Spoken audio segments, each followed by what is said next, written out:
2023 সালের আগে সামার কখনো প্রথম শ্রেণীর ক্রিকেট খেলেননি, অথচ আজকে তিনি ওয়েস্ট ইন্ডিজের জয়ের নায়ক।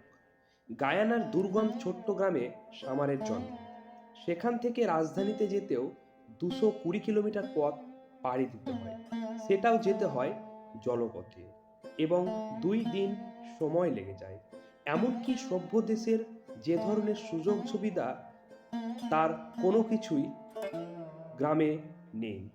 প্রথম ইন্টারনেট এসেছে 2018 সালে। গ্রামের লোকজন কৃষিকাজ করেই দিন পার করেন। ওরকম একটা জায়গায় ক্রিকেটের প্রতি প্যাশন থাকলেও সামার একসময় কৃষিকাজের সাথে সাথে সিকিউরিটি গার্ড হিসাবেও কাজ করেছেন।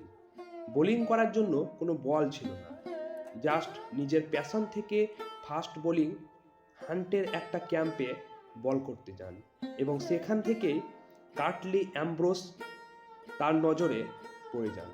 এরপর পরিবারের সাপোর্টে বাকি পথ পাড়ি দেওয়া শুরু।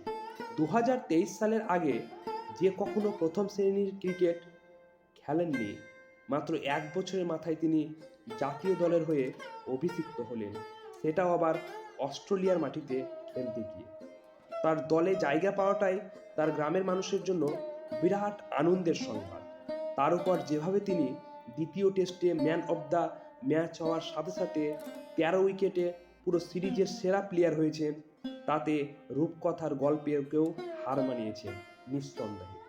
নিজে ব্যাটিংয়ে নেমে স্টার্কের বলে আঙুলে ব্যথা পেয়েছিলেন। আবার মাঠে নেমে বোলিং করতে পারবেন কিনা সেটা নিয়েই ছিল অনিশ্চয়তা।